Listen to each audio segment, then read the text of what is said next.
네, 여러분 안녕하세요. 시장공감텐 예민수입니다. 한국 증시가 어렵다, 변동성이 크다. 그래서 이제 해외 증시로 많은 분들이 가는 이른바 이제 서학개미들이 많이 생겨나고 있는데요. 와, 미국 시장도 주가 변동성 장난 아닙니다.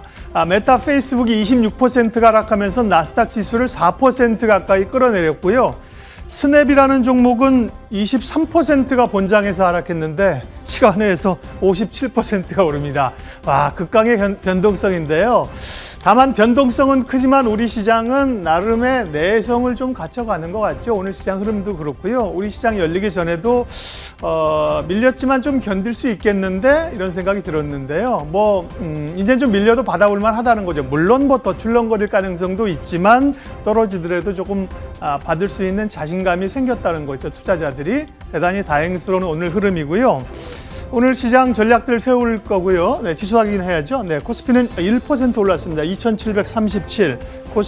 코스닥이 아무래도 이제 나스닥이 밀렸으니까 약세 출발했는데요. 코스닥도 상승 전환을 했습니다. 오늘 홍성학 대표님 오십니다. 저희 딥사이트 시간에 2월에 대한 전망들, 그리고 지금 현금을 많이 가지고 있는 것도 능사는 아니다. 오히려 위험할 수도 있다. 이런 얘기를 해주시는데요. 구체적인 이야기들 잠시 후에 들어보도록 하겠습니다. 첫 코너 잠금 해제로 시작하겠습니다.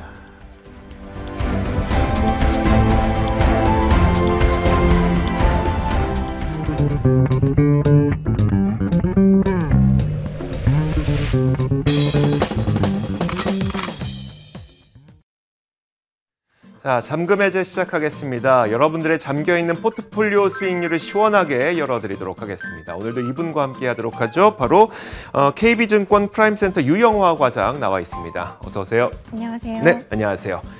자, 오늘 시장에서도 여러 가지 특징 종목들이 있기 때문에 이 종목들 먼저 한번 살펴보면서 전략을 좀 세워보도록 할게요. 첫 번째 종목부터 볼 텐데요. 첫 번째 종목은 바로 LG 에너지 솔루션입니다. 물론 따상에는 실패했습니다만 다시 한번 50만 원 재돌파에 도전하는 모습이에요. 그래서 오늘도 장중 한때 50만 원을 재돌파하는 모습도 보여줬었거든요. 물론 지금은 약간 상승 탄력 낮춰져 있긴 하지만 그래도 49만 5,500원 나쁘지 않은 모습 보여주고 있습니다. 자, 이어서 LG S-오일 한번 볼게요. S-오일은 지난 밤 사이에 WTI 가격이 7년 만에 다시 한번 $90를 돌파했죠. 미국에서도 요즘에 에너지가 섹터가 굉장히 수익률이 좋습니다. 올해 들어서만 에너지 섹터가 23% 정도 올랐으니까 그 내부에 있는 개별 종목들은 얼마나 많이 올랐겠습니까? 자, 에너지주의 독보적인 강세를 미국에서도 보여주고 있는데 이런 가운데 S-오일도 반등이 나오고 있어서 주목을 받고 있습니다. 현재는 거의 3%가량 오르고 있고요. 92,600원 선 거래가 되고 있습니다. 자, 다음 종목은 크래프톤인데요. 연일 하락세를 이어가지만 최근에 이제 증권가에서 신작 기대감 리포트가 나오면서 급반등이 나섰습니다. 대신증권에서 올해 신작 2개를 발표할 거라고 예상을 했는데 목표 주가 40만 원. 여기에다가 게임주들 동반으로 강세를 보이고 있습니다.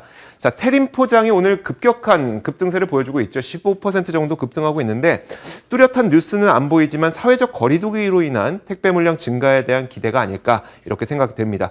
덩달아 제주주들 모두 급등하고 있고요. 자, 이어서 경남제약입니다. 코로나 확진자 급증세가 이어지면서 경남제약도 3거래일 연속 급등세를 보여주고 있습니다. 오늘도 16% 오르고 있네요.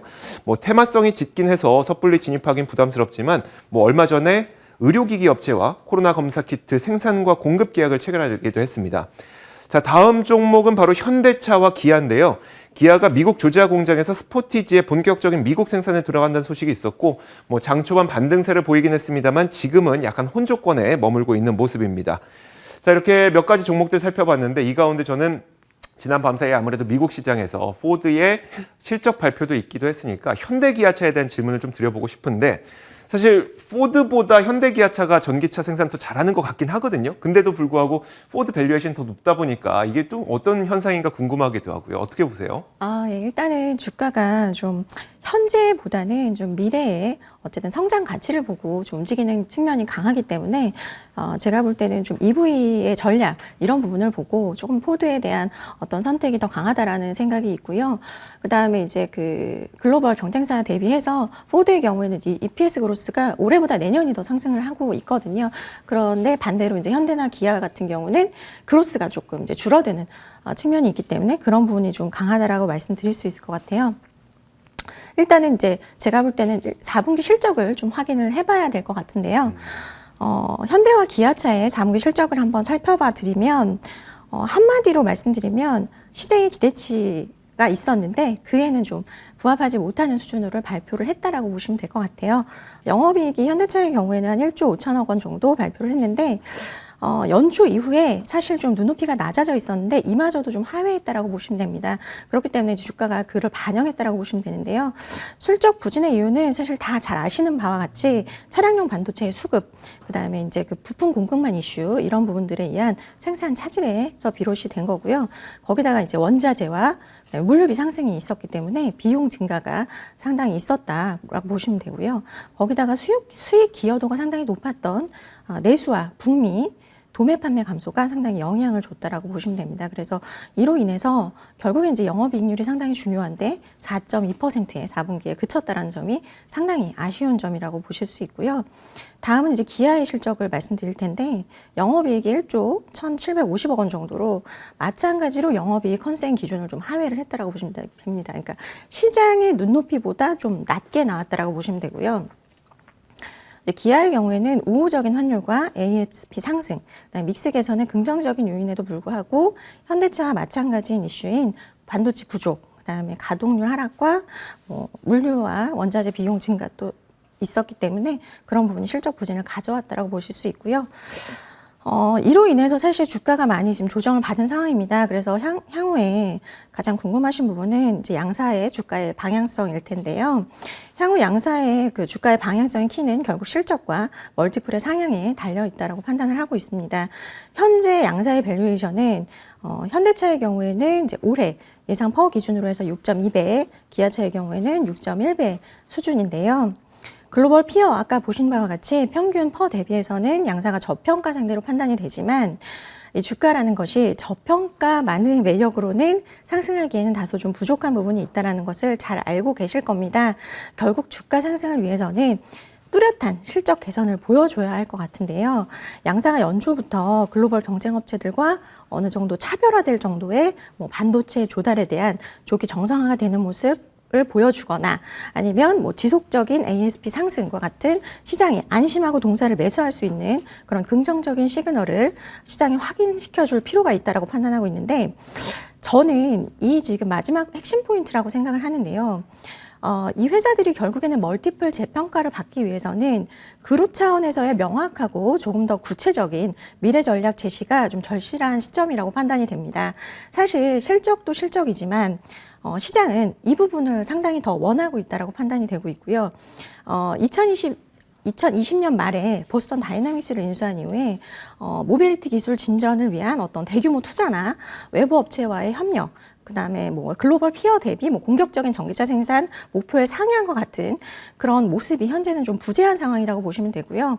이에 대한 기대감만 가지고 있던 주가는 결국에 이제 기다림에 좀 지쳐가고 있는 상황이라고 판단이 되는데요. 정체된 내연기관의 어떤 수요 환경에서 새로운 미래 먹거리인 모빌리티 기업들이 점유율을 계속해서 빠르게 지금 늘려가고 있는 상황이고요. 결국 시장이 원하는 데이터 디바이스로서의 차량 생산을 위한 명확한 전략 제시가 필요한 상황이고요. 이 부분은 일단 우선 다가올 2월 말에서 3월 초에 있을 CEO 인베스터 데이에서 시장의 그 기대를 압도할 수 있는 미래 전략을 얼마나 구체적으로 제시하냐에 따라서 주가의 방향성이 결정될 수 있다고 판단하고 있습니다. 알겠습니다. 자, 2월 말에 있을 인베스터 데이에서 과연 어떤 얘기를 할지 정말 명확하게 이제 비전을 제시하게 된다면 투자자들도 믿고 또 매수할 수도 있는 거니까요. 한번 지켜보도록 하겠습니다.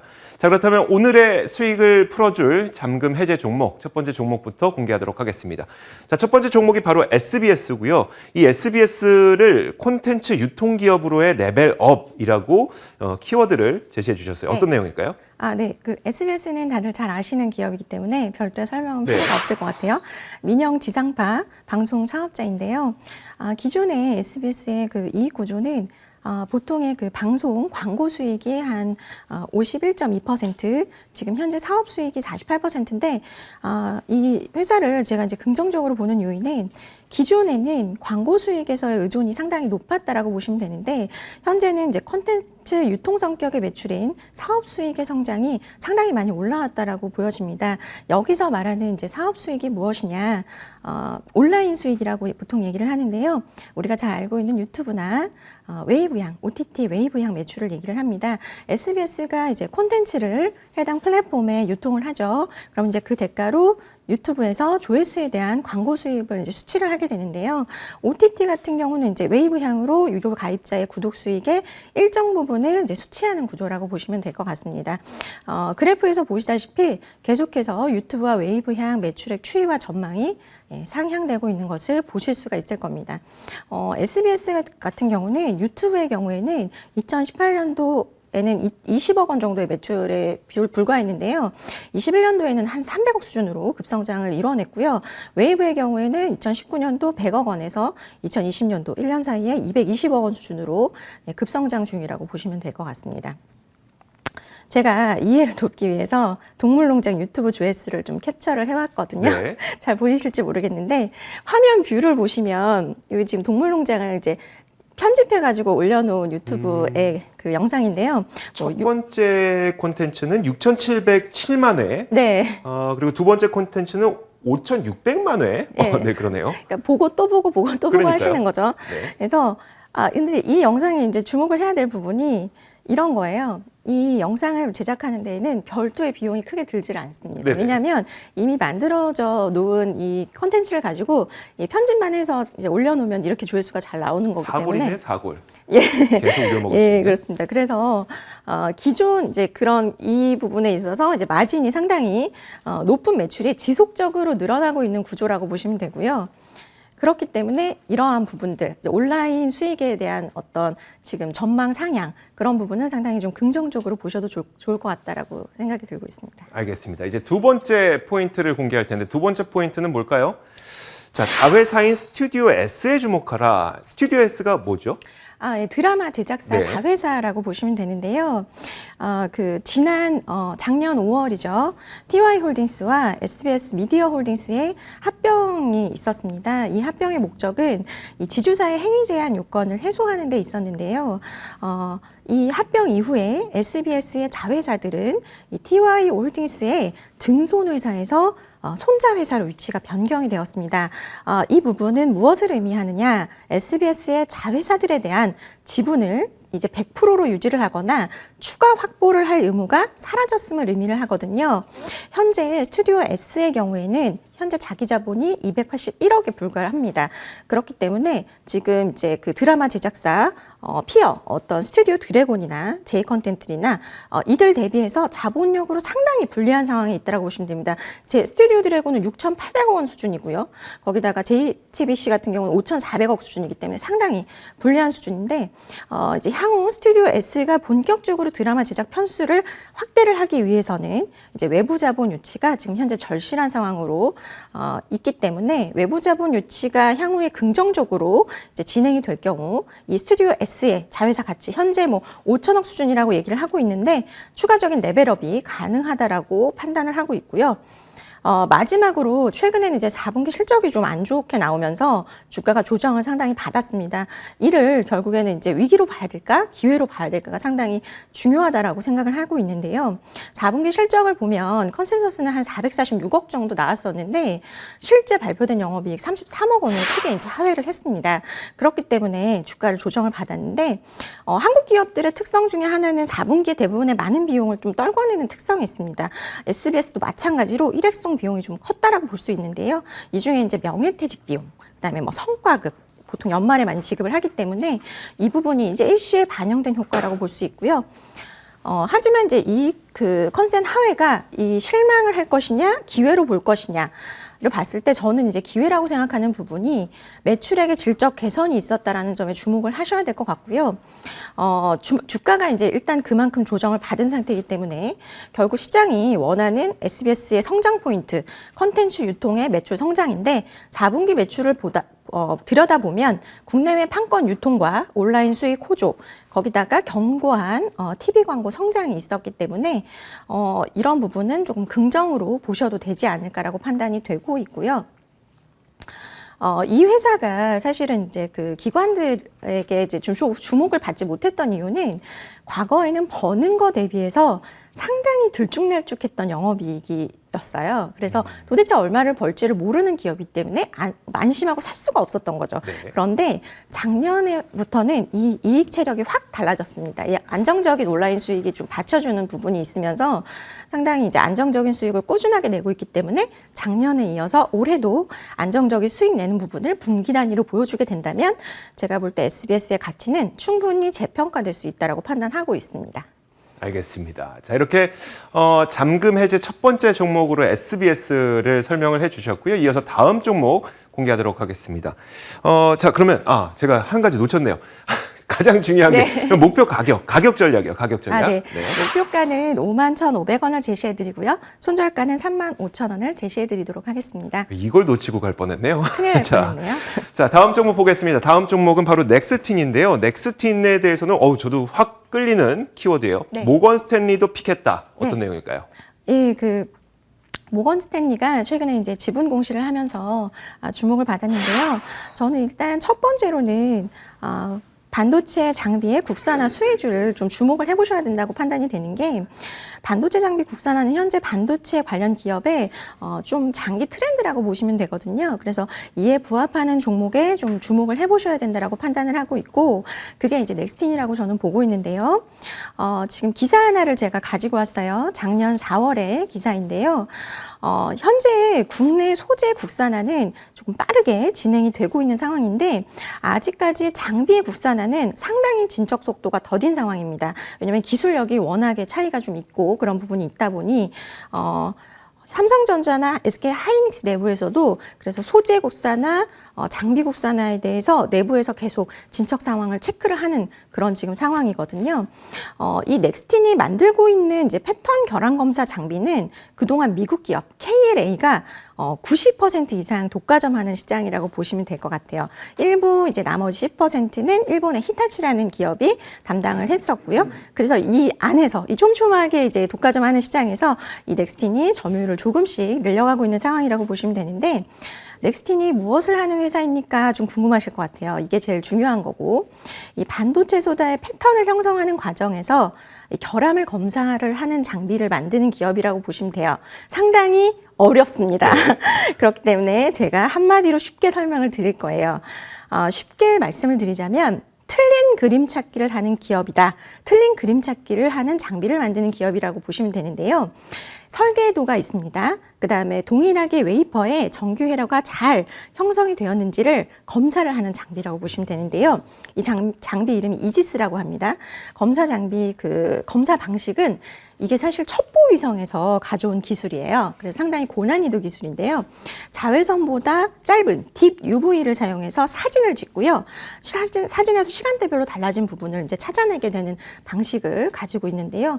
이 해당 검사 장비가 되게 중요한 부분은 반도체 전공정에서 발생하는 불량 원인 중에 40%가 패턴 결함에서 발생을 하는데요. 반도체 수율을 높이는 데 있어서 그래서 이 장비가 결정적인 역할을 하는 검사 장비라고 보시면 되고요. 그래서 이 장비가 이 수율 향상이 곧 이익으로 연결되는 부분이 있기 때문에 상당히 중요도가 높다라고 보시면 될 것 같습니다. 알겠습니다. 그러니까 고객사 입장에서도 굉장히 중요한 장비인데 그럼 본인들은 이 장비를 만들어서 얼마의 이익을 남기는지도 굉장히 네. 궁금하거든요. 네. 보니까 42%의 경이로운 영업이익. 네. 와, 제조기업이 이 정도의 이익률을 내는 거는 좀 상상하기도 힘든데. 맞습니다. 네. 네, 제가 이 장비의 중요도는 말씀으로 설명을 드리는 것보다 영업이익률로 눈으로 확인을 시켜드리는 게 더 빠를 것 같아서 표를 가지고 나왔는데요. ASML이라고 해서 네덜란드의 EUV 장비 기업 잘 아실 겁니다. 장비 독보적인 1위 기업이죠? 그렇습니다. 이 친구는 장비를 팔아서 한 해에 남기는 영업이익률이 52%에 달합니다. 여기 아래 보시면은 TSMC 파운드리 하는 기업이고 삼성전자 메모리 비메모리 다 하죠. 그 기업들보다 적게는 10%, 20% 정도를 더 벌고 있는 상황인데요. 이 넥스틴도 만만치 않습니다. 이 종합 반도체 기업들보다 장비의 장비를 팔아서 남기는 영업 마진이 42%에 달하기 때문에요. 상당히 이 독보적인 국내 1등 지금 장비 영업이익률을 유지를 하고 있다고 보시면 되고요. 해당 장비에 대한 기술력을 이 해당 고객사들이 인정을 해주기 때문에 이러한 마진이 가능하다라는 의미로 해석을 하시면 될 것 같고요. 추가적인 포인트는 이제 좀 중요한데요.